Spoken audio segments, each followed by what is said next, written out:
Bonjour à toutes et à tous et bienvenue dans le Bon Bas de Café. Dans cet épisode, nous allons parler de diversité dans les médias, nous allons parler de parcours journalistique, de podcast. Et tout ça, c'est grâce à l'invitée, Sarah El Massaoudi, qui est journaliste, chargée de projet à l'association Média et co-réalisatrice et cofondatrice du podcast Nos Héritages.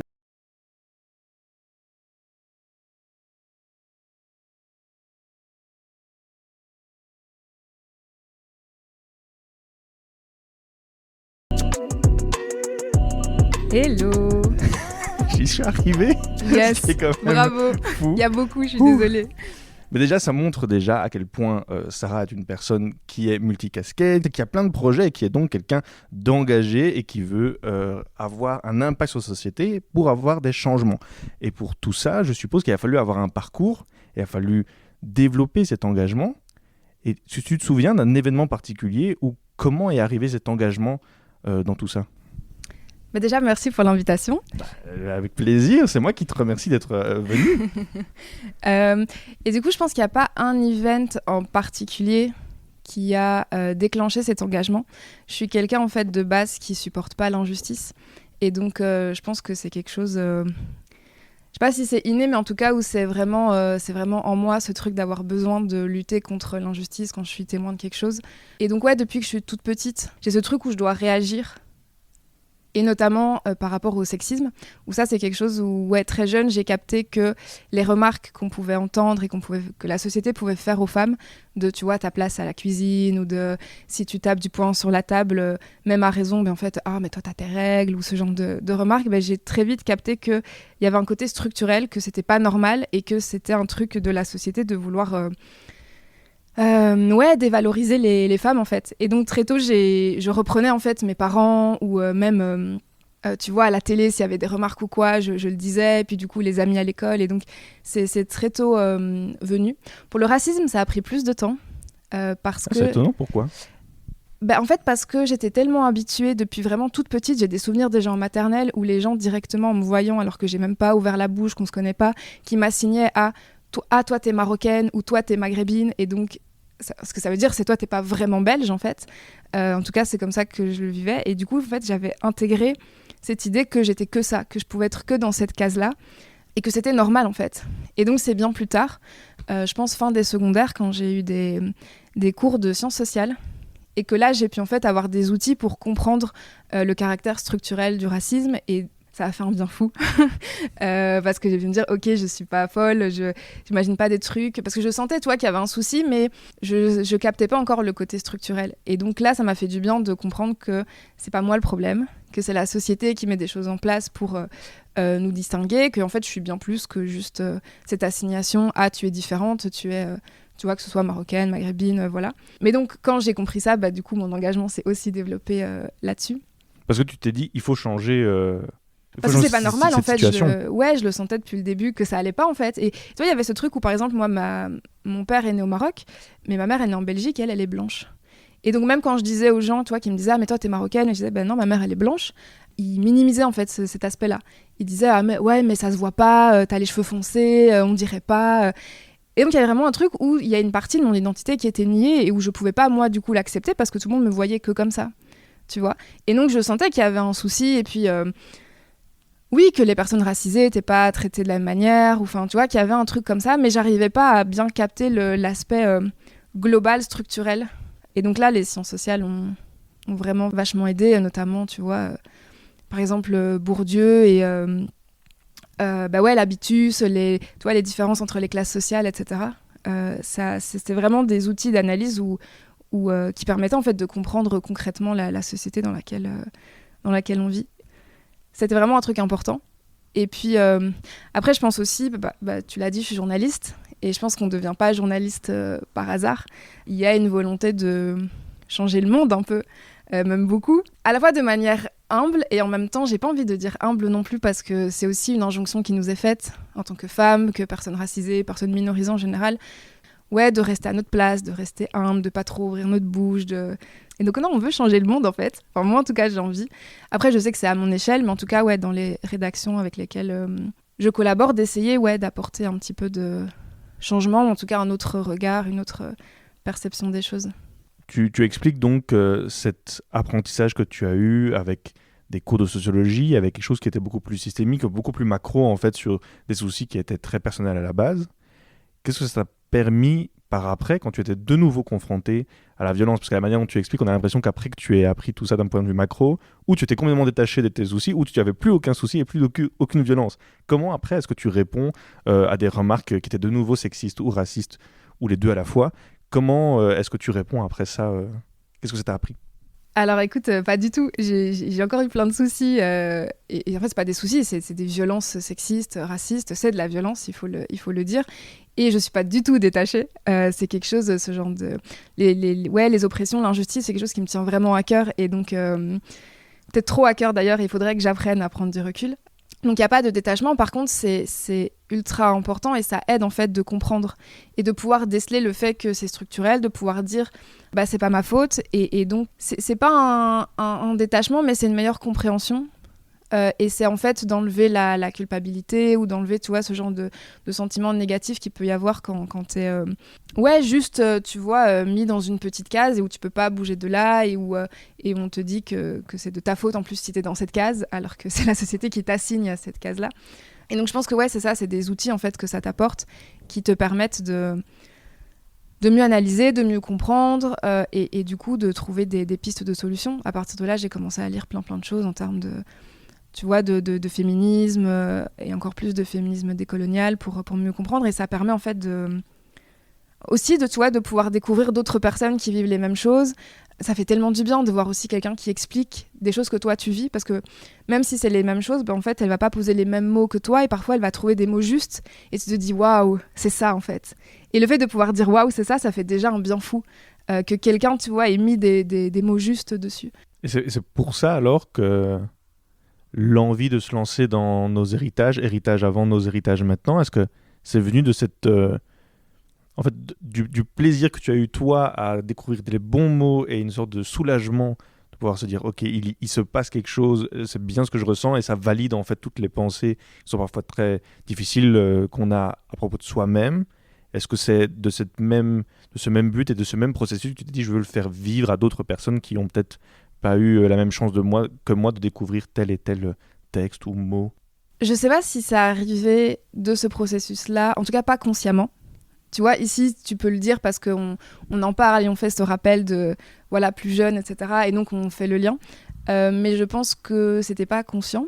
Je pense que depuis très jeune, je savais que j'allais m'engager dans plein de projets, dans des projets qui font sens, dans des projets qui aident les autres. Je le sentais.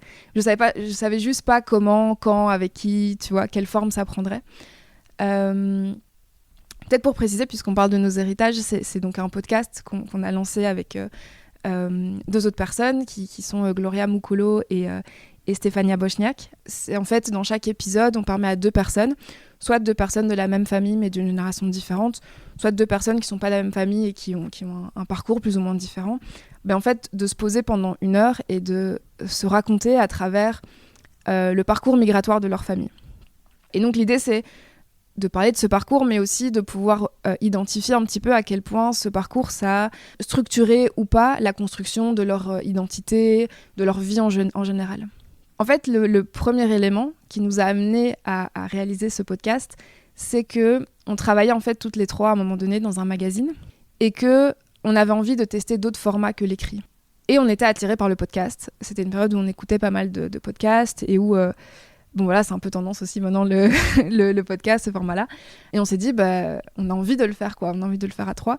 Et en fait, le sujet est venu après. Et c'est en réfléchissant, une fois qu'on s'était mis d'accord sur, ok, on a envie de faire un podcast et de se dire, en fait, du coup, de quoi on va parler, que assez vite, on s'est dit, en fait, c'est évident, puisqu'on vient toutes les trois, on est toutes les trois issues de parcours migratoires très différents, de différentes parties de l'Europe et de l'Afrique.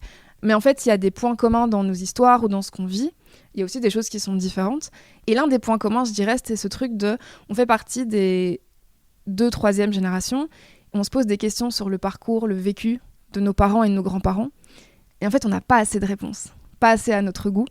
Il y a ce truc à la maison où... on n'en parle pas assez. Et même quand on pose les questions, en fait, il n'y a pas forcément les réponses. Et pour plein de raisons qui sont très valables. Tu vois, on est issu de parcours où tu as eu, tu vois, de la colonisation, où il y a des pays où il y a des guerres, des choses comme ça. Et quand on parle de ces guerres ou de cette colonisation, c'est pas de l'histoire ancienne, c'est de l'histoire actuelle. C'est encore aujourd'hui, il y a des personnes qui ont connu ces événements-là. Et donc, en parler pour nos parents, grands-parents, c'est aussi revenir en arrière, revivre ces choses-là. Et c'est des blessures qui ne sont pas forcément cicatrisées, en fait. Il y a d'autres raisons aussi, par exemple l'urgence encore aujourd'hui de garder un toit au-dessus de sa tête ou à manger dans le frigo. Et donc, on n'a pas le temps, en fait, pour se poser et parler. C'est un privilège, en fait. C'est un luxe pour certains, encore aujourd'hui, de pouvoir s'asseoir et en discuter. Je pense qu'il y a aussi l'aspect où les générations de nos parents et grands-parents ont aussi intégré l'idée, à tort, mais parce que la société l'a voulu ainsi, mais que leur vécu ou leur histoire ne vaut rien, n'est pas intéressante. Ou que nous, générations suivantes, on ne s'intéresse pas à ça. Et donc, il y a plein de raisons comme ça qui font que, en fait, on n'en parle pas à la maison, qu'on n'en parle pas non plus à l'école. Et nous, ça nous frustre, parce qu'on est en mode, mais moi, je veux savoir c'est d'où je viens. Et puis, c'est aussi c'est des morceaux d'histoire, en fait. Et c'est aussi comprendre comment ça se passe dans un dîner de famille, lorsqu'on est tous ensemble. Il y a parfois des petits moments où on se dit « Ah, il y a une sorte de traumatisme dont j'ai pas réussi à mettre le nom dessus, mais il s'est passé quelque chose. » Et on passe outre parce qu'on se dit qu'amener le sujet sur la table, c'est aussi ouvrir des plaies qui ont l'air encore ouvertes et qu'on a envie de passer un bon moment. Et donc, on passe outre tous ces petits traumas qu'on a encore actuellement, qu'on est témoin. Ouais, bien sûr, c'est des traumas qui se passent aussi de génération en génération. Et je pense que le fait de ne pas en parler, même si pour les premières générations, ça peut être compréhensible, hein, comme je l'ai dit, il y a des très bonnes raisons, mais le fait de ne pas en parler, en fait, ça renforce aussi ces traumas. Et puis un autre truc aussi, par exemple, où moi j'ai perdu mes 4 grands-parents, et donc à la fois du côté marocain et du côté belge, en fait, c'est des récits auxquels j'ai plus accès. Et donc on s'est dit, en fait, il y a une urgence réellement à aller chercher ces récits. Si nous, on n'y va pas, il n'y a pas grand monde qui va y aller. Et en plus, il faut y aller maintenant tout de suite parce que sinon, en fait, les personnes qui peuvent raconter, elles vont partir, en fait. Et donc, c'est de là qu'est venu Héritage. Et donc, à la base, c'était Héritage. Et aujourd'hui, ça s'appelle Nos Héritages. On est aujourd'hui 2 réalisatrices avec Gloria. Et ouais, on est trop contente de pouvoir produire ces épisodes parce que c'est des vrais moments précieux. Et donc j'espère que ça pourra continuer encore un moment. Tu as un peu expliqué ce que tu as envie, mais je me demandais, est-ce qu'il y avait des émotions particulières, un ressenti particulier que tu voudrais qu'une auditrice, un auditeur ressente en écoutant, et pas spécialement l'auditrice ou l'auditeur qui a un vécu similaire aux invités que tu as reçus. Qu'est-ce que tu voudrais que ces personnes ressentent avec les témoignages qui sont dans le podcast ? Je crois que j'ai pas spécialement envie que les gens ressentent telle ou telle émotion. Il y a le côté où moi je suis journaliste et donc mon travail et ce que j'aime de toute façon depuis le départ, et c'est aussi pour ça que je suis devenue journaliste, c'est de raconter des histoires. Et donc c'est ici permettre aux personnes concernées de raconter leur histoire et de le faire de manière à ce que ce soit accessible au plus grand nombre. Tu vois, quand il y a des termes jargonneux qui sont utilisés, de m'assurer qu'ils sont expliqués pour que tout le monde comprenne. Pareil, voilà, quand nous, on a des vécus, on se comprend en tant que personne racisée, par exemple. Et voilà, des personnes qui n'ont pas ces vécus-là ne comprennent pas forcément. Et donc, de faire en sorte d'expliquer, de contextualiser, etc., pour que ce soit accessible au plus grand nombre. Et donc, que le plus grand nombre, en fait, puisse entendre ces récits et découvrir en fait d'autres parcours, de nouvelles choses. Et je pense que c'est ça surtout que j'ai envie, que les personnes qui sont pas issues de migration, qui sont pas racisées, en fait puissent entendre, découvrir ces parcours-là.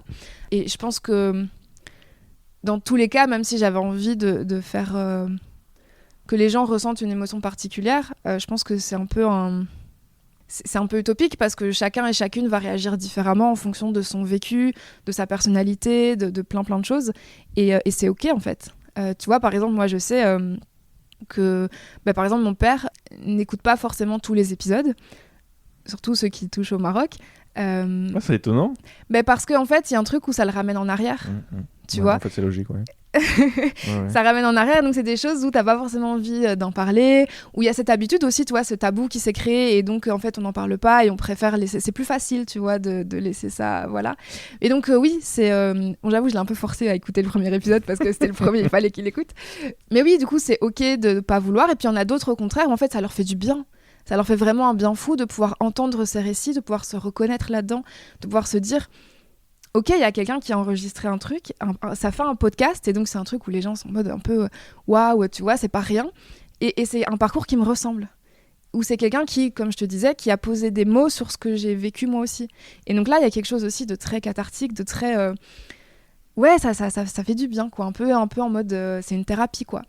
Et par exemple, il y a pas longtemps, j'ai reçu aussi un retour d'une maman qui a écouté des épisodes avec sa petite fille et qui nous a dit... bah voilà, ma fille, elle est victime de moqueries ou d'insultes à l'école. Et en fait, d'entendre d'autres témoignages de la sorte, ça lui a fait du bien. Ça permet de se rendre compte qu'on n'est pas seul à vivre certaines choses. Et du coup, de déculpabiliser, de se dire, OK, il y a un truc où c'est structurel, c'est pas moi le problème. Et puis, ouais, de trouver aussi des pistes de solutions ensemble. Enfin, tu vois, il y a plein de réactions différentes en fonction des personnes, des épisodes aussi, parce que chaque épisode est très différent aussi en fonction de la personnalité de nos héritiers et héritières. Et donc voilà, ouais, je pense que moi, ce qui m'intéresse surtout, c'est de raconter. Que ce à quoi je fais attention, par contre, c'est à faire en sorte que ce soit bienveillant pour les héritiers et héritières qui viennent témoigner. Et donc à être sûr de créer un espace qui soit safe pour elles et à vérifier tout au long du processus que ça reste safe aussi, qu'elles sont OK. Parce que voilà, on enregistre un épisode, bah tu le sais, hein, on enregistre un épisode et en fait, il n'est pas diffusé tout de suite. Il y a tout un temps, et puis après, il faut le temps que nous, on le travaille. Et tu vois, il y a le dérochage, il y a la création des voix off, où on apporte un contexte historique, sociologique. Et donc voilà, il y a parfois plusieurs mois qui s'écoulent. Et voilà, en plusieurs mois, tu as le temps, en fait, de te dire « Ah, mais en fait, j'ai dit ça, et je suis plus trop d'accord », ou voilà. Et donc, ouais, ce à quoi je fais attention, c'est vraiment ça. C'est que les personnes qui témoignent, parce que c'est pas rien, non plus de témoigner, c'est très personnel, hein. C'est à la fois très collectif mais aussi très très personnel et donc c'est pas rien d'accepter que ce soit sur internet, que tout le monde puisse y avoir accès. Donc ouais, c'est surtout à ça que je fais attention. Tu as reçu, parce que là on a beaucoup parlé des retours d'auditrices et d'auditeurs et que tu y fais attention, mais est-ce que tu as reçu des retours des héritiers et héritières qui étaient face au micro? On en a eu. Et en fait, c'est intéressant parce que, bon, alors sans surprise, les personnes de notre âge, de notre génération, c'est souvent elles qui sont hyper partantes de participer. Et puis, c'est les parents ou les grands-parents qui sont un peu plus... qui hésitent un peu plus, qui sont en mode... bon, un podcast, c'est quoi déjà ? Qu'est-ce que tu veux que je raconte ? Moi, j'ai rien à dire, ou tu vois. Donc, ils sont un peu plus méfiants au départ. Et je me souviens, mais par exemple, la première interview qu'on a faite, c'était avec... Jihen et sa maman Touria, qui sont les héritières du premier épisode. Et effectivement, quand on est arrivé, on a fait ça chez elle. Et quand on est arrivé, voilà, Touria était vraiment en mode, bon alors, explique-moi un petit peu, qu'est-ce que tu veux comment ça se passe, voilà. Et donc, un peu méfiante. Et à la fin, et ça, c'est l'un des plus beaux trucs qu'on peut nous dire, c'est à la fin, elle m'a dit, elle nous a dit, mais en fait, merci. Parce que c'était un moment... privilégiée avec ma fille et on s'est dit des choses qu'on s'était jamais dites auparavant et qu'on se serait probablement pas dit forcément autrement. Ouais, ce merci-là, il vaut vraiment tout l'or du monde. Franchement, c'est un truc où tu te dis waouh, on fait pas ça pour rien, quoi. Et c'est un peu thérapeutique aussi. On a eu des retours comme ça aussi, de dire en fait ouais, de pouvoir poser les mots, de pouvoir prendre ce temps-là, de pouvoir encore une fois discuter dans un cadre bienveillant, échanger. Ouais, il y a ce côté thérapeutique dont les héritiers et héritières nous ont parlé. Et qu'est-ce que ça t'a apporté à toi personnellement, ce podcast, cette recherche de récits migratoires et puis tous ces retours que tu as reçus? Ça doit être une sorte d'effervescence qui va un peu dans tous les sens, plein de discours différents, plein de choses à mon avis très bienveillantes qui te sont arrivées grâce à ce podcast. Qu'est-ce que ça t'a amené toi personnellement, ce projet? Ça m'a amené beaucoup de choses. Beaucoup d'émotions déjà, parce que c'est toujours très touchant. Je pense que c'est Gloria qui nous dit à chaque fois qu'il y a toujours un moment pendant les enregistrements où elle a les larmes aux yeux. et c'est vrai, c'est souvent le cas. Il y a des moments où c'est drôle. Et donc, c'est énormément d'émotions. C'est aussi très enrichissant parce que tu découvres d'autres parcours. On a par exemple un épisode avec une fille et son père qui sont roms des Balkans. Et c'est très rare d'avoir des témoignages de personnes des communautés roms. Et donc, c'est ultra précieux, tu vois, de pouvoir récolter ce genre de récits. Ça m'a apporté aussi beaucoup de compétences, d'apprendre à réaliser, à produire un podcast. Franchement, j'ai ajouté plein de cordes à mon arc ces derniers temps.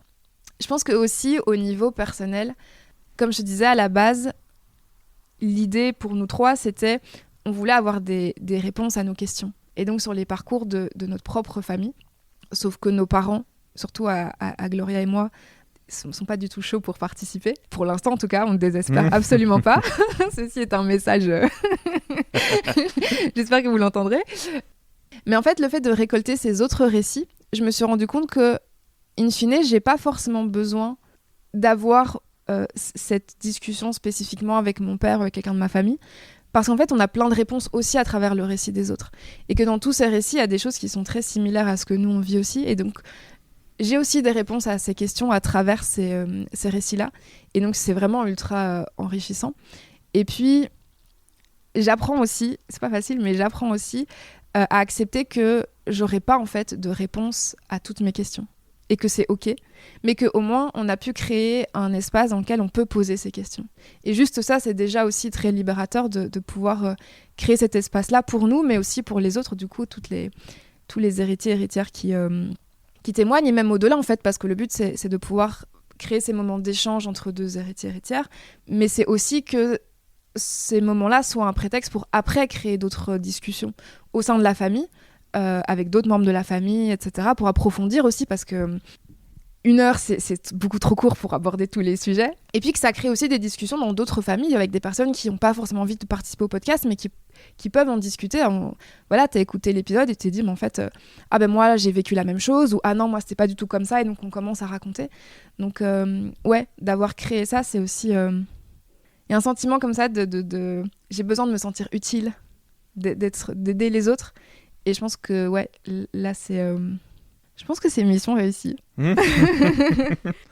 Comme on disait au début de podcast, en plus d'être journaliste, en plus d'être cofondatrice, co-réalisatrice, coproductrice d'un podcast, tu es aussi animatrice, c'était pas le bon mot, je me souviens plus du mot exact, chargée de projet chez l'association Média. Voilà, maintenant, je l'ai... Parfait. Moi, de ce que j'ai vu, c'était une notion de safe space. Alors, Média, c'est... Media and Diversity in Action. C'est un mot un peu long, peut-être qu'il faudra qu'on change de nom, histoire que c'est un peu plus catchy. En gros, c'est une association qui s'engage pour un monde médiatique plus inclusif en Belgique. En fait, c'est assez large parce que monde médiatique, c'est à la fois... Là, on est beaucoup centré sur le journalisme, mais tu vois, il y a plein d'autres métiers dans le journalisme qui font que les journaux, que ce soit papier ou audiovisuel, peuvent sortir en fait, que ce soit des photographes, des cadreurs, des cadreuses, des monteurs, des monteuses, des infographistes, enfin il y a plein de métiers, donc ça concerne tout ça aussi. Ça concerne aussi le monde médiatique au sens large, par exemple YouTube, le cinéma, c'est aussi, tu vois, des mondes médiatiques où il y a pas assez de représentation qualitative. Et puis quand on dit inclusion, c'est aussi... ça concerne les femmes, les personnes racisées, les personnes queer, enfin c'est vraiment au sens large quoi.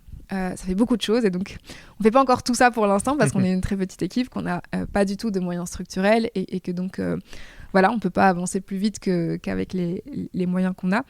Mais donc l'un des premiers projets qu'on a lancé, c'est effectivement un safe space. Après il y a d'autres choses aussi, que ce soit de la consultance, c'est aussi des ateliers ou des conférences. Enfin c'est assez large et en fonction des appels à projets aussi qu'on décroche, on lance aussi d'autres choses. Ces safe space, j'ai l'impression qu'ils sont assez récents. Par exemple, il y a 5 ans de ça, je crois que j'avais jamais entendu le mot safe space. Là, j'en entends de plus en plus parce que j'ai l'impression qu'il y a un besoin qui est de plus en plus grand. Est-ce que tu pourrais donner ta description de ce que c'est un safe space ? Un safe space, pour moi, donc, c'est un espace bienveillant. Et en fait, c'est un espace dans lequel des personnes qui sont concernées par une même problématique peuvent se retrouver en non-mixité choisie, dans l'idée de pouvoir en fait extérioriser certaines choses, déposer certains vécus, en sachant qu'elles ne vont pas être interrompues. Je pense que toutes les femmes qui écoutent cet épisode se souviendront d'un moment où elles avaient la parole et où un homme les a interrompues sans même y penser. Et donc c'est sans être interrompu, sans voir son vécu aussi minimisé ou complètement nié. Dans les espaces aussi dominants, quand on est une personne minorisée, parfois on va faire part de quelque chose qu'on a vécu et en fait ça va être complètement balayé. Oh mais c'est pas si grave, ou oh mais voilà, oh mais c'est telle personne qui est folle. Moi ça m'est déjà arrivé dans une rédaction où il y a une dame qui était venue pour, je sais pas ce qu'elle voulait exactement, proposer un sujet pour qu'on le traite. Et c'était moi qui étais ce jour-là de garde. Et donc, c'est moi qu'on a appelé pour aller la voir. Et en fait, quand elle m'a vue arriver, j'ai vu qu'elle faisait non de la tête. Je ne comprenais pas trop pourquoi. Mais donc, il y avait qu'elle, donc j'ai été la voir. Et en fait, quand je suis arrivée, elle a dit « Ah non, mais c'est trop important ce que j'ai à dire, je veux parler au rédac chef. » Donc j'ai dit « Écoutez, le rédac chef, il a d'autres choses à faire. Mais donc, on peut aller s'asseoir là-bas, vous m'expliquez. Et si vraiment c'est important, je peux aller en parler au rédac chef. » Et en fait, elle voulait absolument pas. Elle disait « Non, c'est trop important, je veux pas en parler à n'importe qui. » Non. Et donc, au bout d'un moment, en fait, la personne qui était à l'accueil lui a dit « Si vous voulez voir le rédac chef, il faut prendre rendez-vous, en fait. » Et donc, vous pouvez avoir son mail. Et donc, elle a dit « Oui, ok. » Et donc, je suis retournée travailler, en fait, ce que je faisais à la base. Et en fait, après, la personne qui est à l'accueil est venue me voir et m'a dit que dès que j'étais partie, elle avait demandé à parler à un journaliste belge. En fait, ça a été violent parce que c'était la première fois... J'étais pas étonnée que ça arrive, mais c'est la première fois que le racisme m'empêchait de faire mon travail. Moi, alors, je pense pas qu'elle avait l'info du siècle, mais malgré tout, ça m'a empêchée de recueillir en fait ce qu'elle avait à dire. Et quand j'en ai parlé avec d'autres personnes à la rédac, la réaction ça a été ah ouais mais elle est folle, faut pas y penser, voilà. Mais en fait non, elle est pas folle, c'est structurel, c'est le racisme structurel qui lui permet en fait de dire ça sans qu'il y ait de répercussions, si ce n'est sur moi et sur le fait que moi j'étais censée après continuer à bosser comme si de rien n'était alors que je venais de me prendre de la violence en fait. Et donc voilà, ce genre de choses-là, en fait, le but, c'est que dans un safe space, tu puisses extérioriser, tu puisses en parler sans que ce soit minimisé, sans que ce soit nié.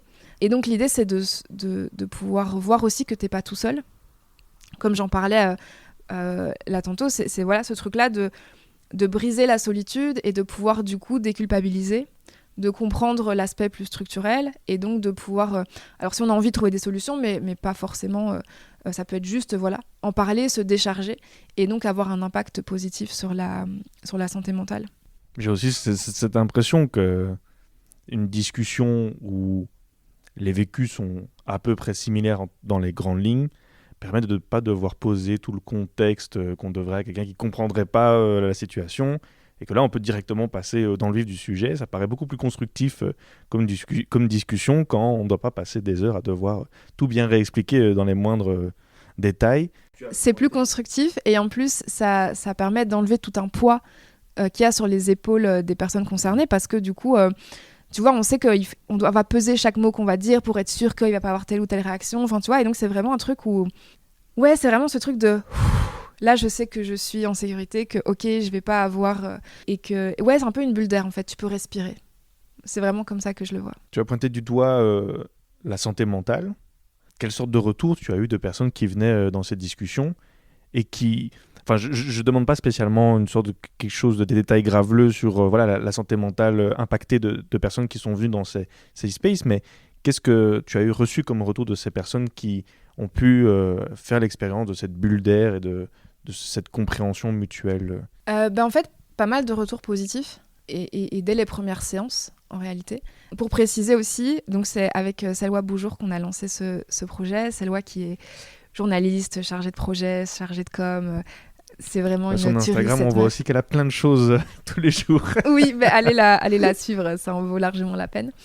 Et donc, en fait, le programme qu'on a lancé, c'était des séances... En fait, tu avais 10 séances sur le projet pilote, 5 qui étaient des séances d'échange d'expérience, et donc des séances, comme je te l'expliquais, où on est entre nous et on peut discuter dans un cadre safe.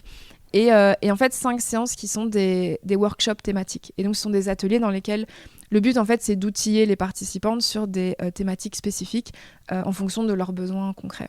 Et en fait, du coup, grâce à ces deux aspects-là, on a vraiment eu des retours hyper rapides, que ce soit aux séances ou que ce soit en dehors via le groupe WhatsApp qu'on avait créé pour pouvoir garder le lien, avec une participante qui nous a dit j'avais un appel compliqué avec un médecin, il me semble, je me souviens plus trop.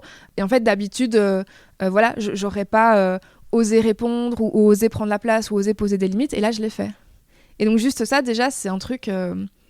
qui est extrêmement positif, je trouve. On a eu aussi des retours de participantes qui ont mis fin à des collaborations dans lesquelles elles ne se sentaient pas bien, qu'elle trouvait toxiques ou voilà, pour X ou Y raison. Et donc je pense que ça, c'est aussi très positif d'arriver là aussi à quitter des endroits ou des collaborations dans lesquelles on ne s'épanouit pas.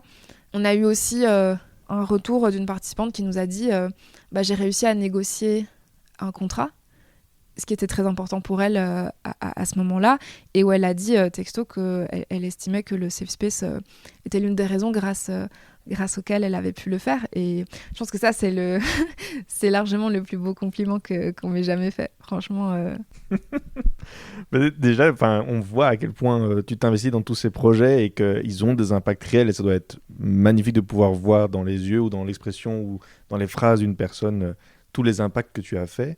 Je voulais revenir aussi sur le mot safe space, parce que moi, à chaque fois que je l'ai entendu, malheureusement, c'est dans des débats qui sont pas hyper constructifs, mais il se trouve que parler d'inclusion, c'est aussi bizarrement parler d'exclusion pour certaines personnes.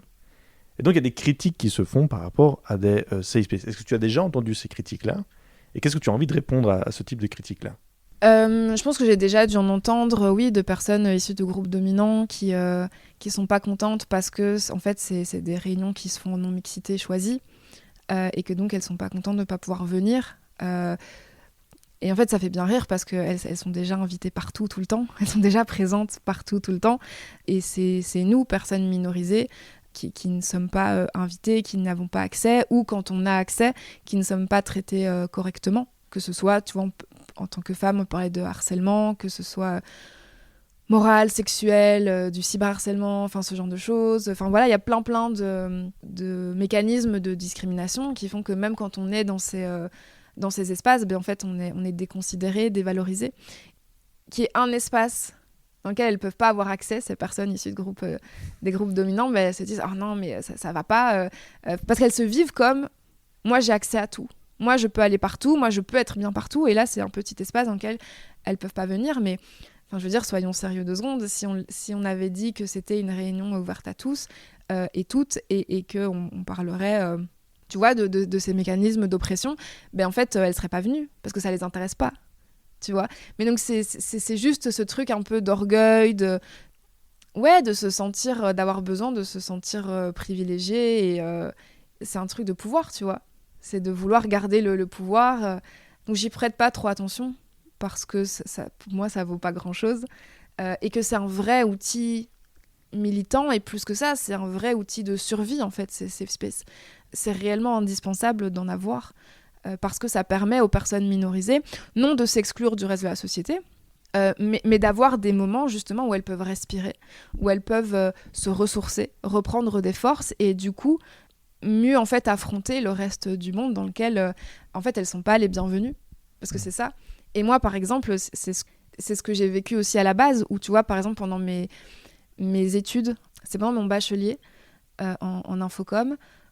En fait, j'avais plein de temps libre, et du coup, je passais mon temps dans des conférences ou des réunions, tu vois, féministes, antiracistes, tout ça. Et du coup, il y avait beaucoup de femmes racisées, et je me sentais bien. J'étais en mode, yes, enfin des personnes qui comprennent, qui savent ce que c'est, où je sais, comme tu disais, que je dois pas expliquer, que je dois pas contextualiser, que juste on peut respirer. On sait qu'on est, même si on n'est pas toutes les mêmes, même si on n'est pas d'accord sur tout, tu vois, c'est pas ça la question, mais c'est qu'il y a ce respect, en fait, on se comprend, on se sait, et ça c'est vraiment ultra important.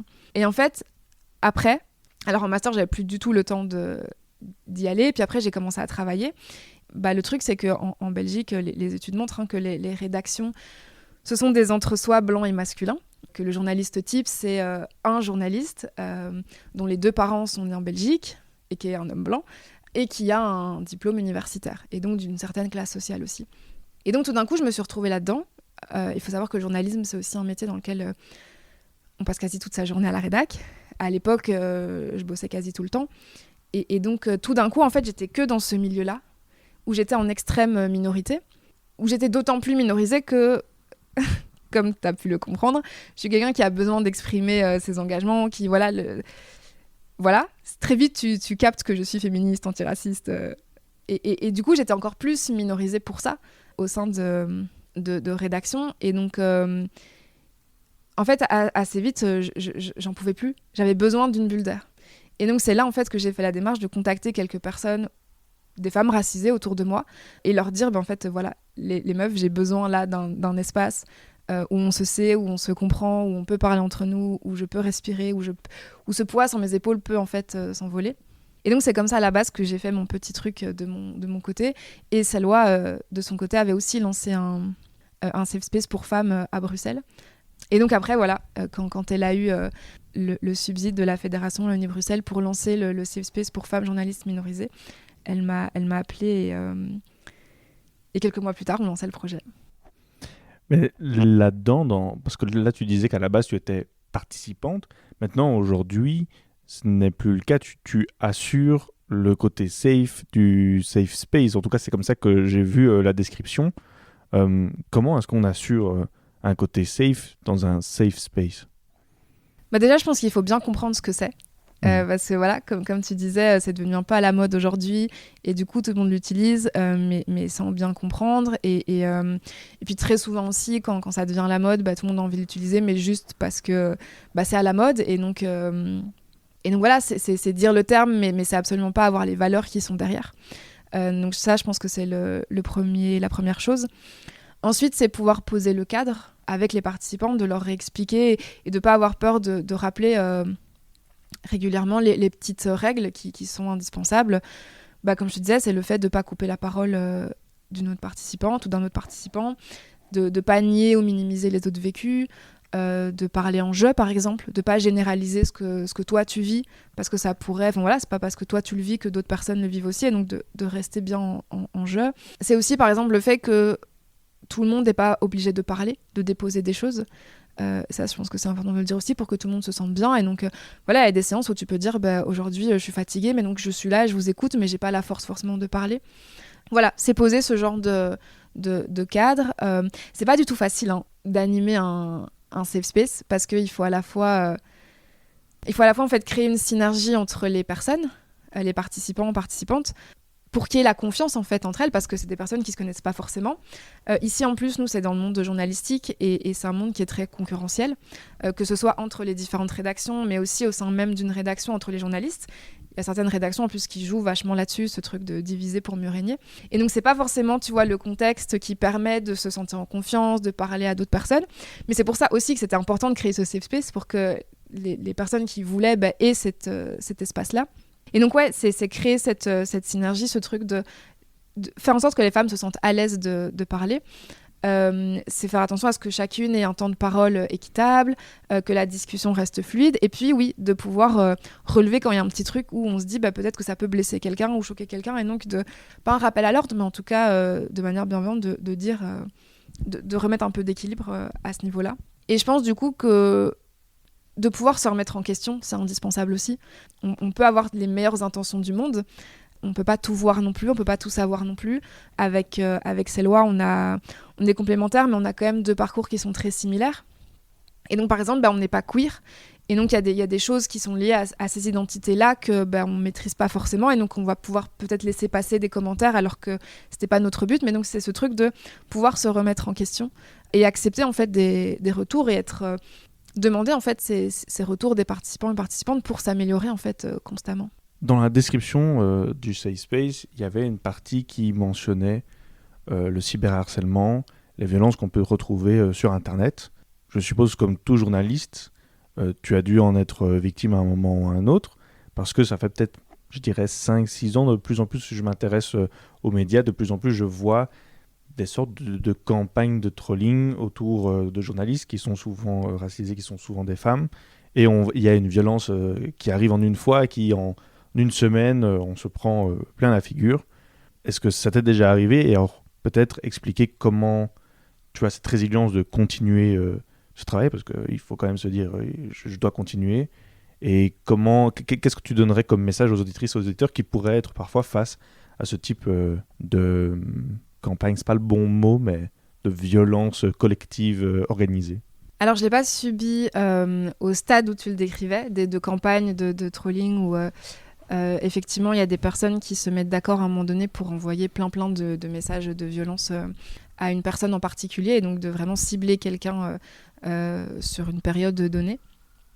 En revanche, j'ai déjà été victime de harcèlement raciste de la part de personnes qui lisaient le journal pour lequel je travaillais. Et qui en fait n'était pas contente de voir mon nom dans le journal, tout simplement. Aussi bête que ça. Aussi bête que ça, mais du coup ça a fait des mails qui sont assez violents. C'était des mails qui ont été envoyés, pas à moi directement, mais à la boîte mail générale de la rédac. Et en fait il y a quelqu'un du coup à la rédac qui est chargé de trier ces mails et de les envoyer aux personnes ou aux services concernés. Et donc ça veut dire qu'il y a quelqu'un à la rédac qui m'a transféré ces mails comme si c'était de simples propositions de sujets, comme si on parlait de la pluie et du beau temps. Et je m'en souviens très bien, c'était un mercredi que j'ai reçu le premier mail. On était en période Covid et donc je télétravaillais. Et donc j'ouvre ce mail et c'était... Je pense qu'il était signé par une dame, celui-là. Alors c'était signé par des personnes différentes à chaque fois. Je sais pas si c'est des personnes du coup qui se sont mises d'accord ou si c'est quelqu'un qui a... changer de signature, ouais. Ah ouais, comme ça. Je sais pas trop. Mais en tout cas, voilà, celui-là, c'était signé par une dame qui épinglait un article que j'avais écrit en me reprochant de ne pas l'avoir bien écrit. En fait, c'était pas de l'avoir pas bien écrit, mais d'essayer d'islamiser la Belgique. Parce qu'évidemment, en s'appelant El Massaoudi, on ne peut que vouloir islamiser la Belgique, tu vois, c'est évident. C'est ça mon but dans la vie. Tous les matins, je me réveille en me disant, ouais, comment est-ce que je vais islamiser la Belgique aujourd'hui ? Et en fait, ouais, elle disait, oui, c'est une frappe à dingue d'extrême gauche, il n'y a qu'à voir ses réseaux sociaux. Et puis elle se plaignait du fait que je travaillais là. Alors c'est marrant aussi parce qu'elle me reprochait d'avoir signé l'article avec mes initiales. Ce qui en fait est ultra courant de signer avec ses initiales. Ouais. Il y a que quand tu commences au début où tu es trop content d'avoir ton nom au journal et donc là tu le mets en entier à chaque article, mais en fait très vite tu mets quasi plus ton nom en entier. Et puis même les habitués du journal, ils reconnaissent tes initiales, tu vois, c'est toujours les mêmes, il n'y a pas 150 000. Mais donc c'est marrant parce qu'elle me reproche d'avoir mis mes initiales en me disant oui, en plus elle veut se cacher pour pas qu'on voit que, mais dans le mail elle donne mon nom en entier, tu vois, donc c'était pas si compliqué que ça de me retrouver non plus. Et donc oui, grosso modo, voilà, c'était... pourquoi est-ce que vous collaborez avec elle, quoi. Et en fait, sur le moment, ça m'a fait rire, parce qu'il y avait frappe à dingue, et j'étais en mode, j'ai jamais vu ça par écrit. Et puis, il y avait ce truc de... En gros, ça disait que je faisais partie du club des islamo-gauchistes. Bon, s'il y a un club dont je dois faire partie, je suis OK pour que ce soit celui-là, tu vois, ça me dérange pas. Et donc, sur le moment, ouais, j'étais en mode... je l'ai pris un peu à la rigolade. Et en fait, c'est après, quand c'est un peu redescendu, je me suis dit, mais en fait, non, meuf, t'as pas à recevoir ça, en fait. T'as pas à recevoir de la violence, t'as pas... Parce que tu vois, tous les journalistes ont déjà reçu des critiques par rapport à des articles. Tu vois, des gens qui sont pas contents. Parfois, c'est pour des bonnes raisons, parfois pas. On l'a tous reçu. Mais là, c'est pas une simple critique, c'est du racisme. Elle a estimé que parce que je m'appelais El Massaoudi, je pouvais pas faire bien mon travail, que j'avais pas de déontologie, que je voulais... islamiser la Belgique, enfin tu vois, c'est un truc... C'est une critique sur ton nom et prénom et pas du tout sur ce qui a été écrit, quoi. Oui, c'est ça, et sur ce qu'elle estime être ma religion, alors qu'elle n'en sait rien du tout. Et donc c'est de la violence, en fait. Et je suis pas censée recevoir ça, travailler comme si de rien n'était après. Et du coup, je l'ai partagé sur Insta, parce que j'avais besoin de pousser ce coup de gueule. On est de retour à moi qui a besoin de réagir, tu vois. Et je suis trop contente de l'avoir fait, parce que du coup, il y a plein d'autres journalistes racisés qui m'ont répondu avec un message de soutien, mais aussi en me disant voilà moi ce que j'ai déjà reçu, voilà moi ce que j'ai déjà reçu. Et j'étais en mode, mais quand tu vois tous les commentaires que les gens font, parfois c'est des trucs tellement tirés par les cheveux et tellement inutiles, tu vois, genre des écolos islamo-gauchistes, des trucs, tu te dis, mais où est-ce que tu vas chercher tout ça, tu vois, genre trouve-toi... C'est une création de labeling qui est de plus en plus créative. C'est vrai, je comprends pas, franchement. Mais donc ça m'a fait du bien au moins d'avoir des personnes, de nouveau en fait, qui comprennent, ouais. qui savent. Et donc voilà, ça allait un peu mieux. Et puis le lendemain, en fait, rebelote, je reçois un autre mail, donc signé par une autre personne. Et pareil, qui épingle un autre article, qui me reproche de ne pas être une bonne journaliste et qui menace la rédaction d'arrêter de lire le journal s'il me garde, en fait. Et donc voilà, la semaine suivante, j'en ai reçu aussi. Alors, il y avait du sexisme aussi parce qu'il y a un gars, du coup, qui a envoyé un mail et qui disait je vais demander à ma femme de nous désabonner. Donc, c'est-à-dire, lui, il peut pas le faire lui-même, tu vois, c'est sa femme qui doit le faire. Et en fait, ouais, dès le jeudi, donc le deuxième mail que je reçois, là, je rigolais plus du tout. Ça a été extrêmement violent. Et en fait, j'avais plus envie de travailler. J'avais envie juste de retourner sous ma couette et de pas bouger, en fait, de la journée et de... Ouais, c'est violent. C'est très très violent. ce qui a renforcé en fait cette violence, c'est que donc il y a quelqu'un à la rédac qui me transférait ça comme si c'était un message lambda. Ça a été aussi qu'il y a l'un des mails où en fait une grande partie des journalistes de la rédac l'ont reçu et qu'il y a personne qui m'a envoyé un message pour me demander juste si ça va ou si j'avais besoin de parler. Ou, tu vois, je pense que c'est moins que le minimum syndical que je pouvais espérer. Et en fait, il n'y a pas eu ça. Et donc de voir que j'étais seule face à ça, c'était... Waouh, tu vois, je me dis, mais s'il n'y a même pas un minimum de respect... Enfin, tu vois, je n'attendais pas à ce qu'il y ait des trucs de ouf qui soient faits. Ça, je savais que ce ne serait pas le cas. Et voilà, donc, j'ai reçu ça en toute impunité, tu vois. Ces personnes ont envoyé ces mails en toute impunité. Mais tu vois, au moins me demander comment ça va. Je pense que c'était pas une demande de ouf. Et par contre, là-dedans, ce que je voudrais aussi souligner, c'est que, outre les messages que j'ai reçus sur les réseaux, il y a une journaliste, elle est aussi réalisatrice et plein d'autres choses. C'est Safia Kessas qui m'a dit, en fait, si t'as besoin, on peut s'appeler. Et plus que ça, c'est qu'on s'est vraiment appelé et qu'elle a pris le temps de m'écouter, de me conseiller. Et ça a fait un bien de fou, en fait. D'avoir juste une personne qui comprend, qui en plus a son parcours à elle, c'est-à-dire qu'elle, ça fait des années qu'elle est dans ce monde-là, et donc qu'elle s'est battue, qu'elle s'est fait sa place, tu vois. Et donc d'avoir quelqu'un qui, tu vois, plus haut, qui peut te donner des conseils sur comment faire, qu'est-ce qu'il faut ne pas faire, etc. Ça fait un bien de fou. Et c'est marrant parce qu'en fait, j'ai retrouvé il y a quelques jours les notes que j'avais prises sur ce qu'elle m'a donné comme conseil. Parce que je suis pas journaliste pour rien, je prends toujours note. Et donc j'ai envoyé un message il y a pas longtemps pour lui redire merci, parce que juste en relisant ça m'a refait un bien de ouf en fait. Et en fait c'était ça, c'est juste de savoir, parce qu'elle m'avait dit si t'as besoin je suis là. Et juste ça en fait, sans même la contacter, juste ça c'était déjà... C'est triste hein, parce qu'on en est là en fait. C'est juste d'avoir une personne qui te dit si t'as besoin je suis là, en fait c'était quelque chose vraiment qui fait énormément de bien, qui est ultra précieux. Je tiens quand même à la remercier à nouveau à ton micro. Dédicace à Safia. Yes, franchement, c'est trop important. Mais ça montre aussi, tu vois, là tu viens de parler d'une expérience vraiment difficile, que tu étais seul face à cette expérience, que tu n'as pas été soutenu par ta rédaction, et que de nouveau, ce genre de safe space où tu peux partager ces expériences avec d'autres personnes et qui peuvent te donner des conseils ou juste une oreille, ben en fait ça change énormément. Ça montre bien à quel point ce besoin doit être là. Clairement. Et je trouve que tout ça, ça montre bien que c'est légitime et nécessaire, tous ces projets-là. Est-ce que ça t'arrive parfois d'en douter, malgré cela ? Jamais. Jamais ? Jamais. Ah, c'est intéressant. Non, je doute jamais de la légitimité de mes engagements. Ce dont je doute, par contre, c'est... Ouais, je pense que ce dont je peux douter, c'est plutôt de la forme que ça peut prendre, de avec qui s'engager, de quand le faire aussi. Parce que, bon, tu l'as souligné, mais je suis dans plein de projets. Et c'est trop cool, je suis hyper contente. Mais je suis aussi extrêmement fatiguée. C'est plutôt ces questions-là aussi sur le comment est-ce que... Ouais, quelle forme ça prend en fait. Est-ce que ça me laisse du temps pour moi ? Est-ce que c'est dans des espaces qui sont safe ? Parce que parfois, même si j'ai eu beaucoup de désillusions en côtoyant un peu des assos et des trucs qui se disent militants, etc.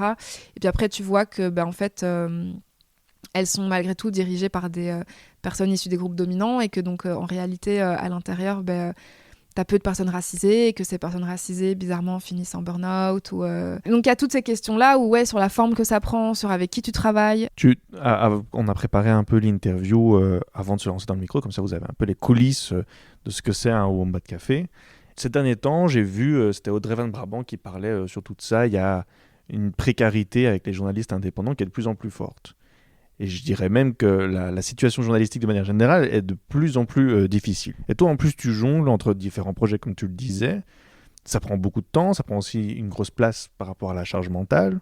Ça te prend aussi de l'argent, tout simplement, pour développer des solutions à des manquements et à des erreurs d'initiatives politiques. Et que toi, tu dois pallier avec d'autres personnes.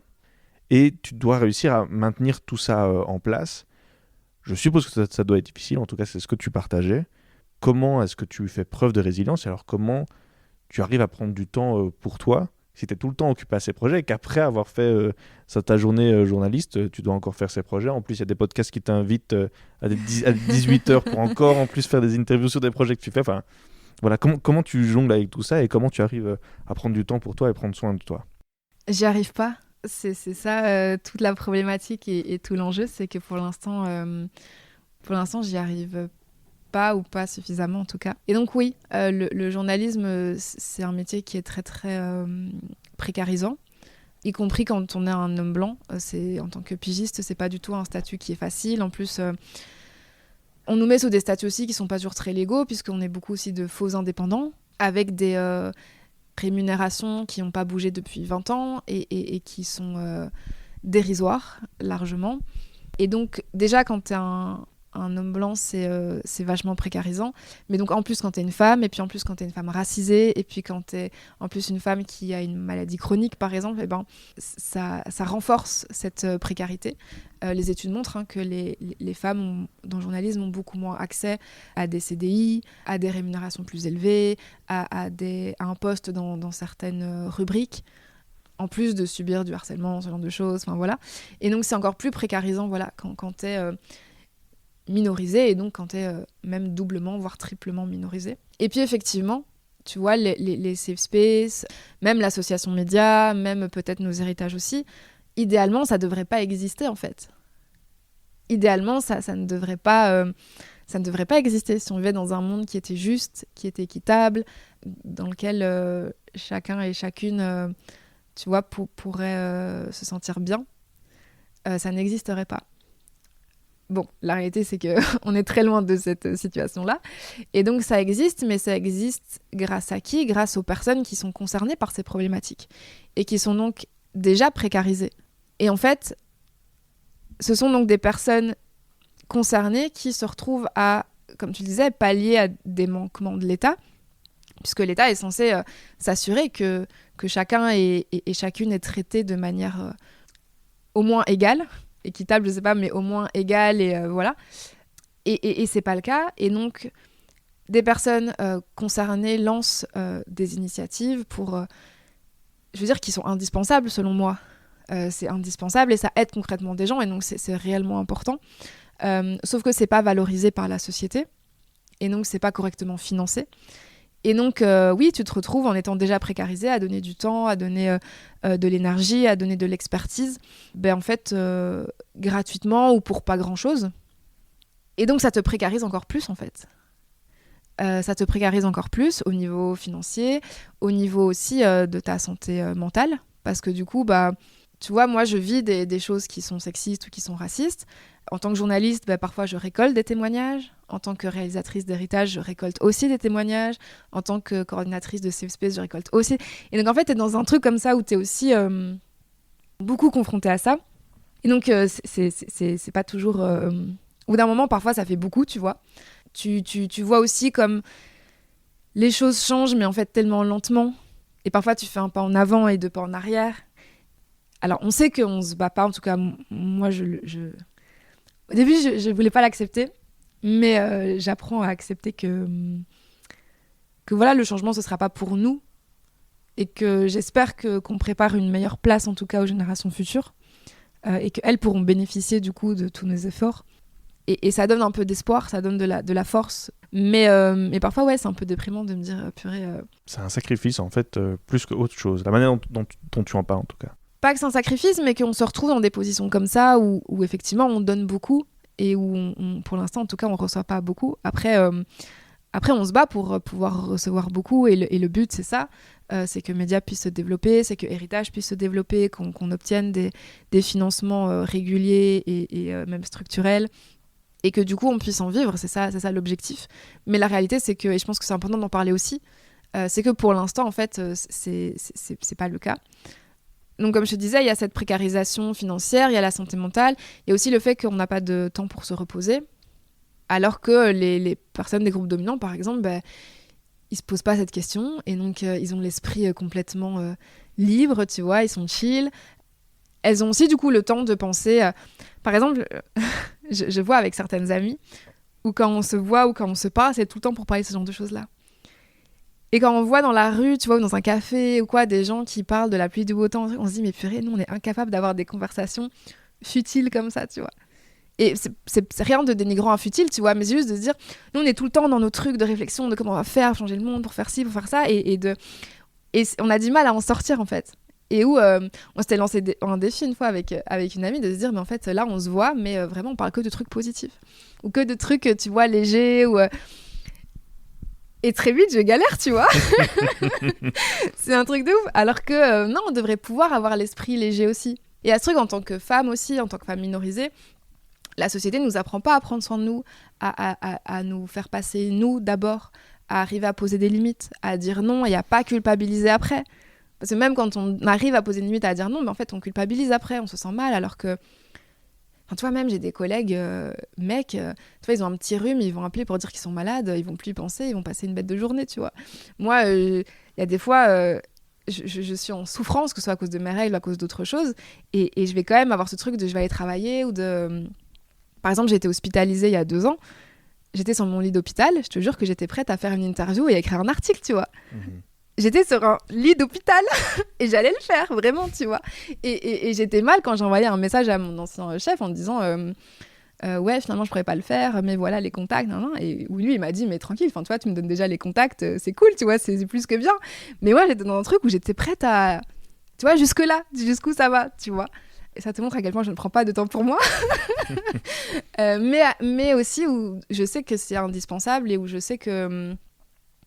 Je sais qu'il faut et j'essaye en fait. Mais du coup, c'est compliqué. Enfin, c'est un long processus parce que je sais pas ce que ça veut dire prendre du temps pour moi. Je sais pas ce que c'est de faire quelque chose qui me fait du bien réellement. Et le truc, c'est qu'on vit dans une société qui est capitaliste. Ça veut dire que la société, elle s'en fiche complètement de comment tu te sens. Elle veut juste que tu sois productif.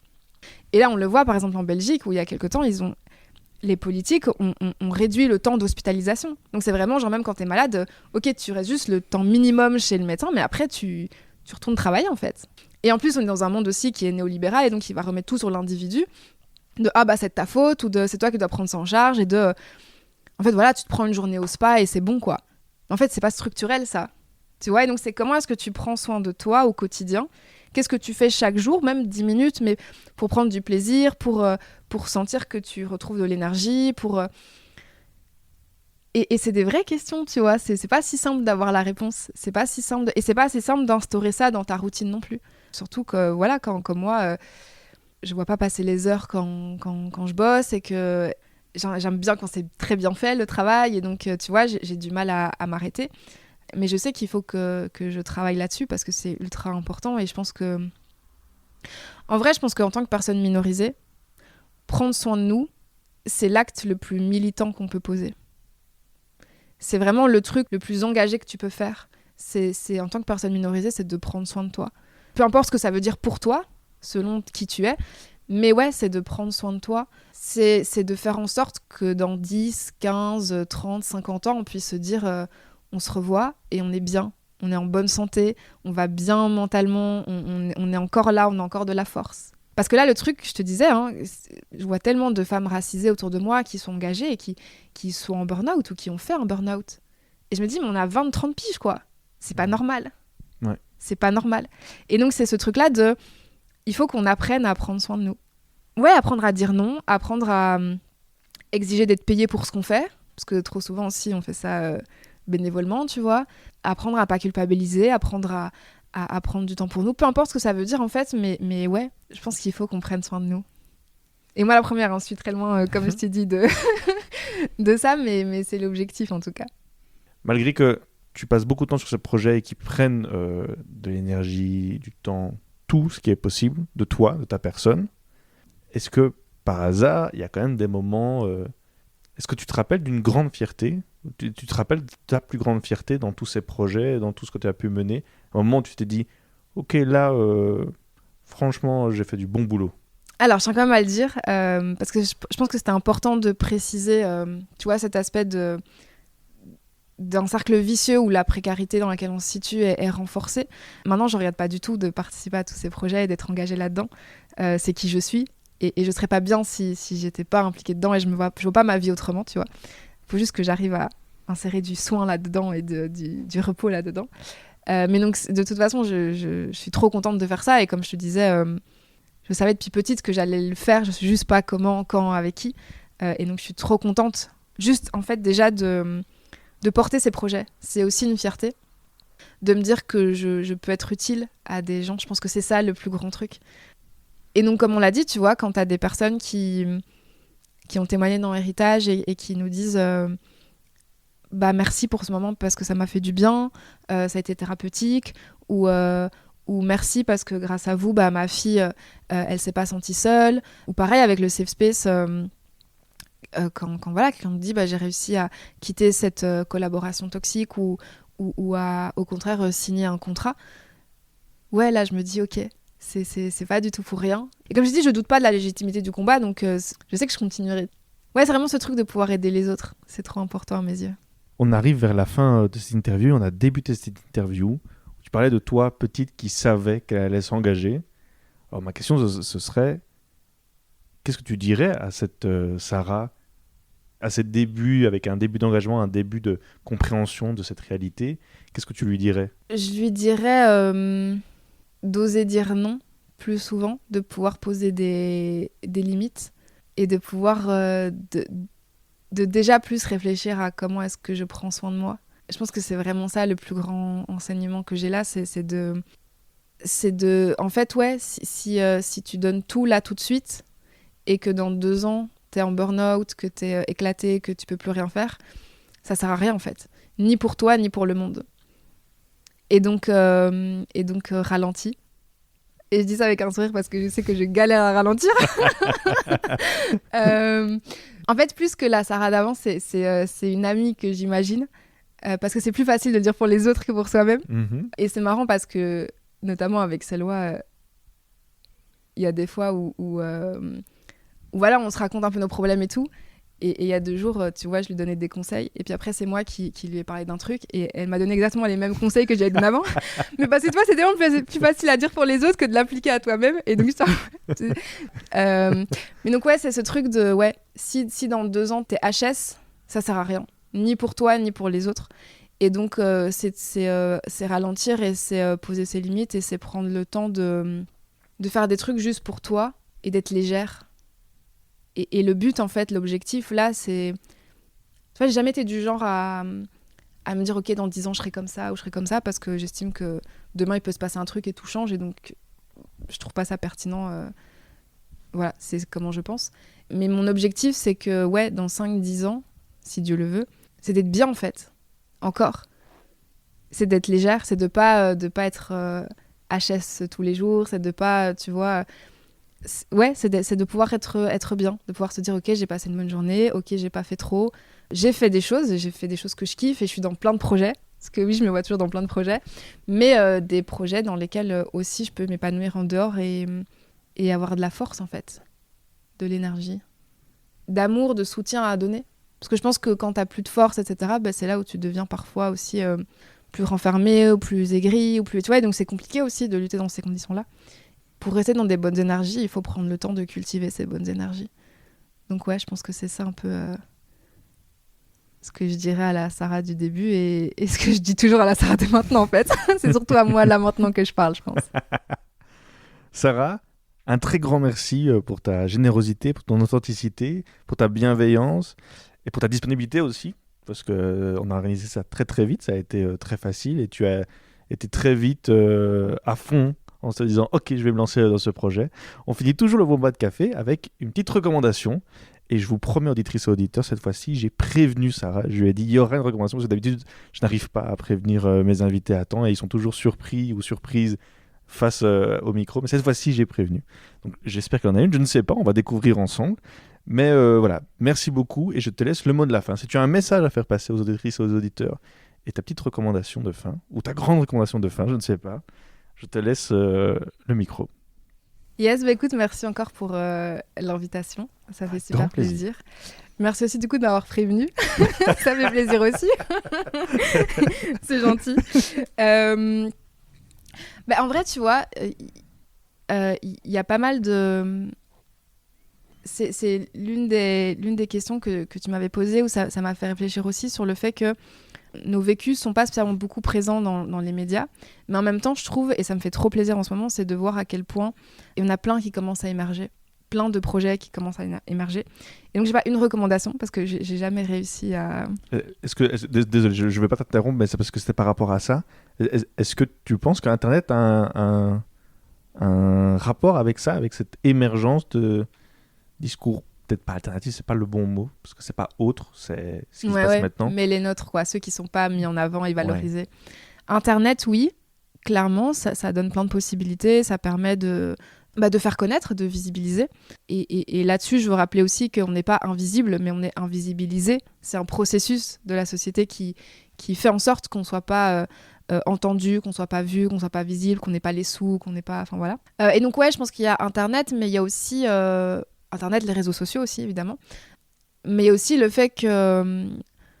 En fait, il y a tout le combat et la résilience. Parce que tu m'as posé plusieurs fois la question de ma résilience, mais à la résilience, en fait, des précédentes générations qui fait que nous, on est là aujourd'hui, qui fait que moi, j'ai toujours dit que j'étais belge, peu importe ce qu'ils allaient dire, et qu'il n'y avait rien... Tu peux pas douter de ça, en fait. Tu vois, ma carte d'identité, elle est belge, point. Voilà.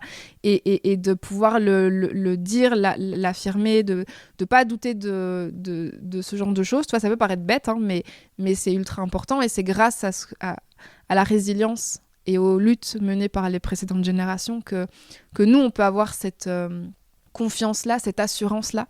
Et qu'on a accès aussi plus à des études, tu vois, qu'on est mieux outillé, qu'on est mieux encadré parce qu'il y a eu ce travail-là.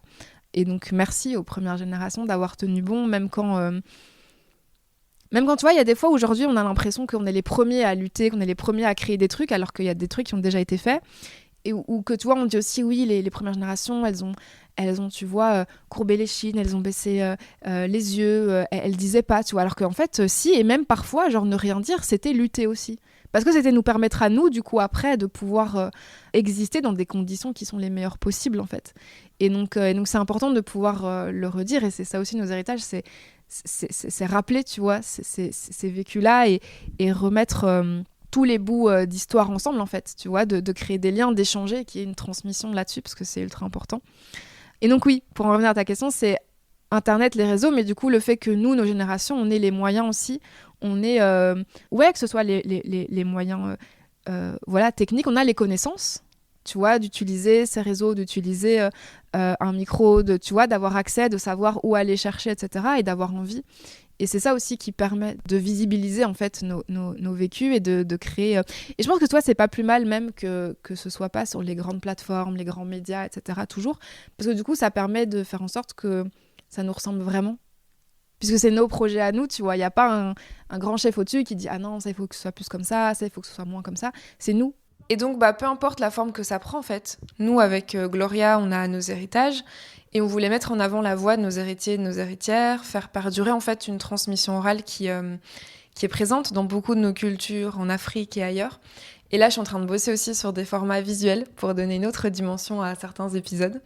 Et puis, il y a des projets pour lesquels l'image, en fait, elle était importante dès le départ. Je pense par exemple au documentaire Shibani, de la SBL Bien ou Bien, qui permet à des jeunes d'aller interroger les anciens sur leur parcours, leur vécu. Sur les réseaux, il y a aussi le projet Bisai Media, par exemple, qui propose vraiment des chouettes contenus avec des témoignages, des ateliers, dans les mêmes valeurs que nos héritages.